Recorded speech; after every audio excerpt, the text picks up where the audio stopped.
how many defense lawyers are allowed in an impeachment court or trial po? There is no specific number under the rules, but I would like to think that for as many, for as long as during the proceedings, only one has to be recognized. Okay, only one has to be recognized. It cannot be everyone, interposing an objection. It cannot be that. That will be disorderly for purposes of an orderly proceeding and a smooth proceeding during the hearings. I remember nung panahon po ninyo, of course, ang lead counsel was the late Justice Serafin Cuevas. Pero meron kayo kanya-kanyang toka, no? In terms of the articles of impeachment. No. What happened, at least as far as I recall, is on a particular witness to be presented. Okay, witness. Yeah, so on a per witness basis, we were given the assignment. Pero kami ni Dean Tranquil Salvador and even Karen Jimeno and eventually Rico, who replaced me in some of the engagements with your colleagues then in the media, were also spokespersons, so to speak. So doble yung trabaho namin eh. Nakaupo kami as defense counsel during the trial. At the same time, we have to prepare. We have to prepare for possible questions that the answers to which we were not even ready to and prepared. No? So malaking challenge yon to me, and that eats up a lot of energy because there you're not only convincing the 24 sitting senators, sitting as judges, but you're convincing the public. So, mahirap yun. Kaya nga niyan, di ba, attorney, I remember, doon sa mga viewers, no, kasi kinover ko from start to finish yung Corona impeachment trial in 2012. Malaking bagay din yan, of course, yung imahe, at saka of course, ang tawag ko rin, shock and awe. Diba? Kasi a big part of it is performance. Diba? Yes.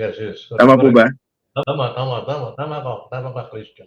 Hindi naman kasing lamya-lamya ka doon.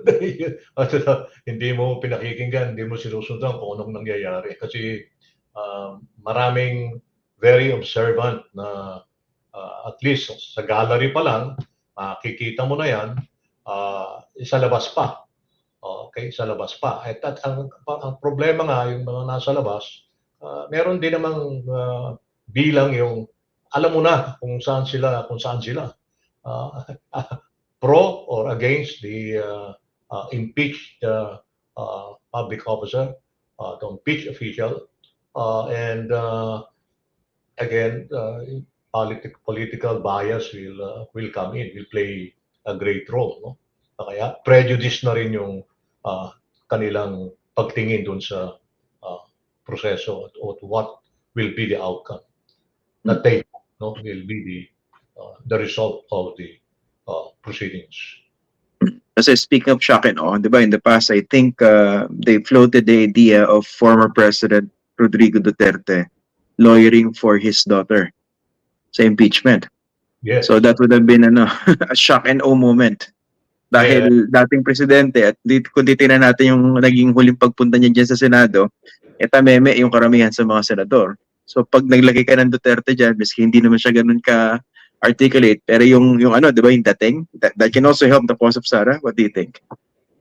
Yes. Well, I don't know. I will just assume that it is within the right of the Vice President to obtain or at least request his father to appear for her, and then the husband is also a lawyer, practicing lawyer. The father-in-law is a practicing lawyer. She herself, is a lawyer. Now, but I would like to think that sabi nga ng iba kung may sakit ka, hindi mo gagamutin yung sarili mo, kukuha ka ng ibang doktor. O kung meron kang kaso, ikaw abogado ka, may kaso ka, hindi ka mag-aabogado sa sarili mo. Di ba? Kukuha ka talaga ng iba na who can really be very objective and therefore, in a way, dispassionate about approaching a given issue and therefore suggesting to the client the best course or best courses of action that will have to be taken. Mhm. Isa rin inisip ko, no? Kasi I remember nung inassemble kayo as the defense team of then Chief Justice Renato Corona, ang impression sa inyo, dream team eh. Di ba? Puro superstars ng legal profession. Pero that didn't necessarily secure a conviction. Kahit ito objectively speaking, nung kinukumpara ng public at ilang mga eksperto yung pikat o gravitas ng defense team compared to the House prosecutors, medyo one-sided, di ba? Maraming Correct. pagkakataon na na-lecturean yung mga congressional prosecutors noong 2012. Pero even then, kahit maganda yung performance ng defense team, it didn't necessarily result in a conviction, hindi po ba? Correct. Oh. So, Kasi- ang point, kailangan pa bang magaling ka abogado diyan really kung malaking parte rin ng isang impeachment trial ay political? Well, not necessarily, pero from an image, a public image perspective, no? Dapat siguro naman yung kukunin mong abogado magre-represent sa'yo, yung kagalang-galang at ginagalang sa profesyon, pinaniniwalaan, yung hindi sira yung credibilidad within the profession. Konti lang naman kami, alam naman natin kung sino yung mga especially may mga record na ng previous suspensions, etc. Those who have been reprimanded by the Supreme Court, etc.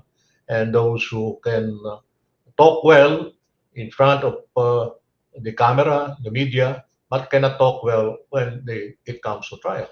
So, kukuha ka ng isang abogado na alam mong masasabi mo ng dekalidad, no? Yung kakayaning itayo, panindigan yung depensa, if you're in the defense fund, yung depensa ng kliyente.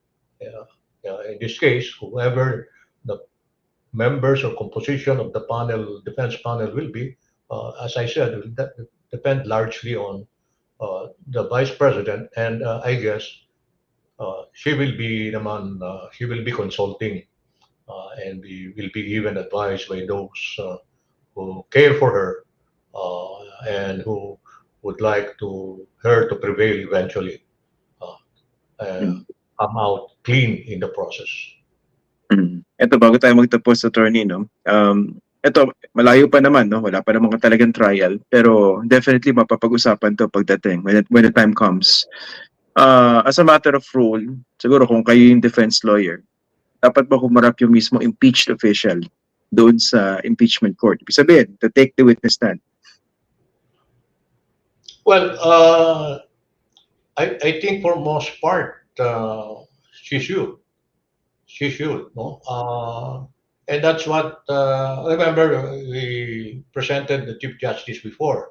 Only, something happened that we did not know about when he stood up in the middle of it was only the opening statement that he was making during when he was called to the witness stand. And then, nagkagulo na. Doon na nagkagulo. And then, somehow, I think that swayed, when the Chief Justice then stood up and, saying that I am the Chief Justice of the Philippines. So, parang sinasabi niya, I am entitled to be respected. He stood up and actually withdrew from the session, which I think did not sit well with some of the senator judges. Right? That could be the reason why some who we believe were initially going to vote in his favor did not vote for an acquittal. Pero ano ba yan? Merong inherent vulnerabilities kung yung mismong impeached official nandun sa ano, yung humarap talaga. Kasi remember, di ba, debate yan ng panahon po ninyo? Kung haharap pa dapat si CJ Corona or not. Well, first, before you present a witness, and now it's required to be in the judicial affidavit. So, if it is in a judicial affidavit form, meaning her direct testimony will be in a judicial affidavit form, planchado na yan. No? Question, answer, question, answer, question, answer, etc.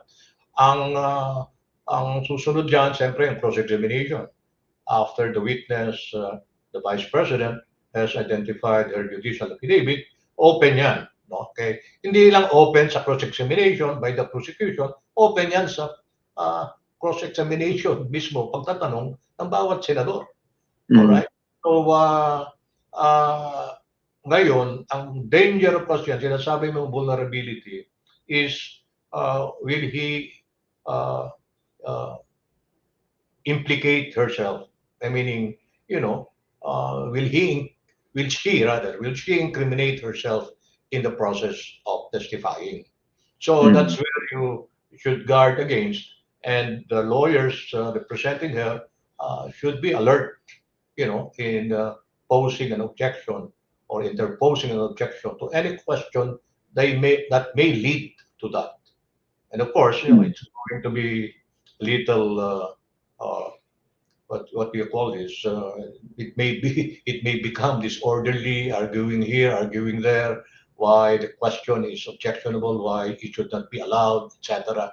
And ultimately, the decision or resolution of the issue, whether or not the Vice President can answer the question, though objected to, rests upon the presiding officer. And of course, if the presiding officer would not want to resolve it by himself, then it should be tossed to the plenary for a vote, whether or not to allow the question to be answered by the Vice President. And one thing that should also be noted, Attorney Mon, napaka-powerful ng isang impeachment court, no? Tama po ba? They can subpoena documents. Kunwari, ito mga bagay na hindi mailabas sa Quadcom because of the invocation of certain rules sa COA, etc., etc. Kunwari, sa confidential fund, pwedeng ipakuha yan, di ba? Ng impeachment court. Pakita ko ano yung mga dokumentong ayaw pakita ng Vice President. Well, if I don't know if I correctly followed what happened in the Quadcom meetings, but I think there were COA officials who were called. There were even former officials working with the Vice President who were called. And that power, however, is given to the Senate sitting as an impeachment court, to subpoena anyone, even records that may be relevant in the ultimate resolution of the case.